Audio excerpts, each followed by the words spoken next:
सोहे न तैसे। आइए ये सुंदर चौपाई से आज का पाठ चालू करते हैं। तो भक्ति भाव के साथ सुनिएगा और अगर आनंद आए तो हमारे चैनल को सब्सक्राइब करना ना भूलिएगा। ऐसे ही रामायण सुनने के लिए और भक्ति भाव से सनातन धर्म से जुड़ने के लिए हमारे चैनल को सब्सक्राइब करिएगा। कमेंट में जय श्री राम लिखिएगा। जय श्री राम। और पाठ चालू करते हैं। चलिए।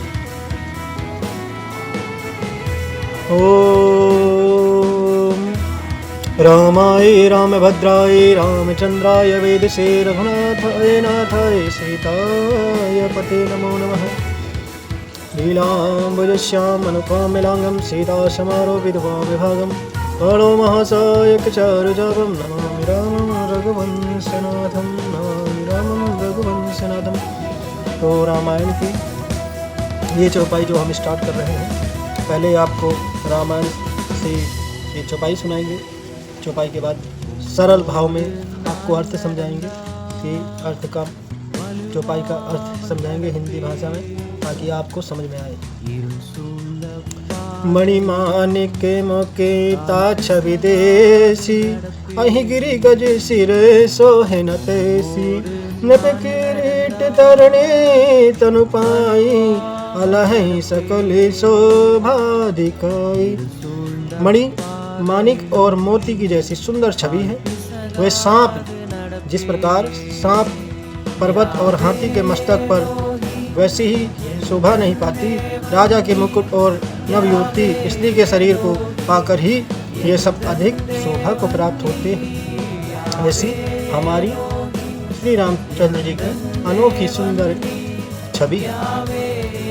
तैसे ही सुकवि कवित सुध कहि उपजहि अनत अनत छवि लहि। भगत है तो विधि भवन विहाई हम सुमिरत सारद आवति धाई। इसी तरह बुद्धिमान लोग कहते हैं कि शुभ कवि कविता भी उत्पन्न और कहीं होती है और शोभा अनन्य कहीं पाती है। अर्थात कवि की वाणी से उत्पन्न हुई कविता वहाँ शोभा पाती है जहाँ उसका विचार प्रचार तथा उसमें कथित आदर्श का ग्रहण और अनुसरण होता है। कवि के स्मरण करते ही उसकी भक्ति के कारण सरस्वती जी ब्रह्मलोक को छोड़कर दौड़ी आती। रामचरित सर बिनु अनवाए सो श्रम जाहि ना कोटि उपाय। कवि कोविते असे हृदय विचारे अगावहि हरि जसे कलिमल हारी। सरस्वती जी दौड़ी आने की वह थकावट रामचरित रूपी सरोवर में उन्हें लाए बिना दूसरे करोड़ों प्रयास से भी दूर नहीं होती। कवि और पंडित अपने हृदय में ऐसा विचार कर कलयुग के पापों को हरने वाले श्री हरि का यश ही गान करते हैं।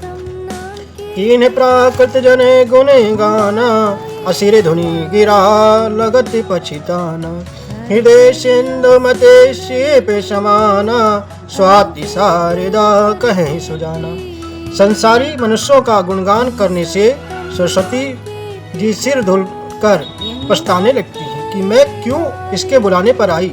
बुद्धिमान लोग हृदय को समुद्र, बुद्धि को सीप और सरस्वती को स्वाति नक्षत्र के समान कहते हैं। जो वर्ष ही बरे बारी विचारो अहो है कवित मुकेता मणि चारो। इसी में यदि श्रेष्ठ विचार रूपी जल वर्षता है तो मुक्तामणि के समान सुंदर कविता होती है।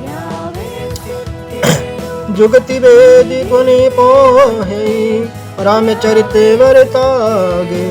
अपर हरि सज्जन विमल उरे शोभाति अनुराग। श्री राम जी इसमें कहते हैं कि उन कविता रूपी मुक्तामणि को युक्ति से वेद कर फिर रामचरित्र रूपी सुंदर ताग में पिरोकर सज्जन लोग अपने निर्मल हृदय में धारण करते हैं, जिससे अत्यंत अनुराग रूपी शोभा होती है।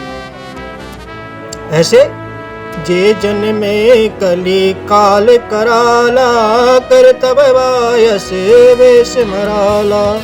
चलत पंथ वेद मग छाड़े अकपट कलेवर कलिमल भाड़े।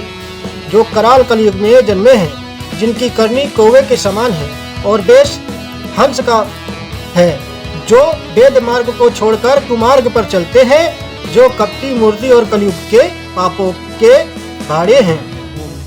बंचक भगत कहाई राम के, अकिंकर कंचन को है काम के। तीन मह प्रथम रेख जग मोरी, अधिक धर्म ध्वजे धंधक धोरी।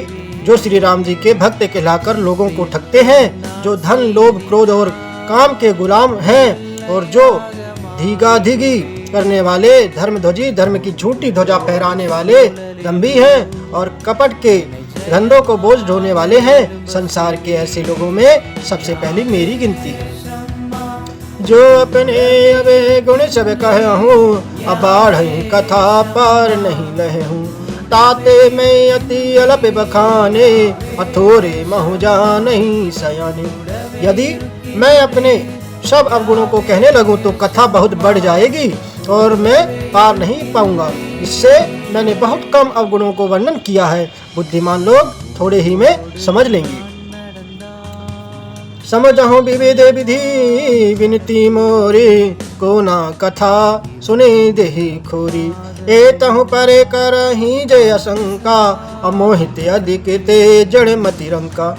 मेरी अनेक प्रकार की विनती को समझकर कोई भी इस कथा को सुनकर दोष नहीं देगा, क्योंकि इतने पर भी जो शंका करेंगे वे तो मुझसे भी अधिक मूर्ख और बुद्धि के कंगाल होंगे। कभी ना हो नहीं चतुर कहाऊं, अमति अनुरूप राम गुण गाऊं। कहूँ रघुपति के चरित अपारा, कहे मति मोनि निरत संसारा। मैं ना तो कवि हूँ ना चतुर कहलाता हूँ, अपनी बुद्धि के अनुसार श्री राम जी के गुण गाता हूँ। कहाँ तो श्री रघुनाथ जी के अपार चरित्र हैं और कहाँ संसार में आसक्त मेरी बुद्धि। जेहि मारत गिरी मेर उड़ाही, कहूँ तो लिखे ही लेखे माही। समुझत अमित राम प्रभुताई, करत कथा मन अति कदराई। जिस हवा से सुमेरु जैसे पहाड़ उड़ जाते हैं, कहिए तो उसके समान रूई किस गिनती में है। श्री राम जी की असीम प्रभुता को समझकर कथा रचने में मेरा मन बहुत हिचकता है। प्रभु आप लोग जहाँ से भी वीडियो देख रहे हैं हमारे चैनल को सब्सक्राइब करिए और ऐसी ही रामायण की चौपाइयाँ सुंदर भाव से सुनने के लिए और समझने के लिए हमारे चैनल को सब्सक्राइब करेंगे और हमारे कमेंट में जय श्री राम का जयकारा जरूर लगाएंगे। चलो आप आगे बढ़ते हैं। शारद शेष महेश विधि, आगम निगम पुराण, अनेति नेति कही जासु गुने करहि निरंतर गान। सरस्वती जी, शेष जी, शिव जी, ब्रह्मा जी, शास्त्र वेद और पुराण ये सब नेति नेति कहकर पार नहीं पाकर ऐसा नहीं कहते हुए सदा जिनका गुणगान किया करते हैं। सब जानत प्रभु प्रभुता सोई, तदपि कहे बिनु रहा न कोई। तहाँ वेद अस कारण राखा, भजन प्रभाव भांति बहु भाखा। यदि प्रभु श्री रामचंद्र जी प्रभुता को सब ऐसी अकीर्तनीय ही जानते हैं, तथापि कहे बिना कोई नहीं रहा, इसमें वेद ने ऐसा कारण बताया है कि भजन का प्रभाव बहुत तरह से कहा गया है। अर्थात भगवान की महिमा पूरा वर्णन तो कोई नहीं कर सकता, परंतु जिससे जितना बन पड़े उतना भगवान का गुणगान करना चाहिए, क्योंकि भगवान के गुण गान रूपी भजन का प्रभाव बहुत ही अनोखा है। उसका नाना प्रकार से शास्त्रों में वर्णन है। थोड़ा सा भी भगवान का भजन मनुष्यों को सहज ही भवसागर से पार कर देता है, ऐसा श्री वाल्मीकि तुलसीदास जी कहते हैं।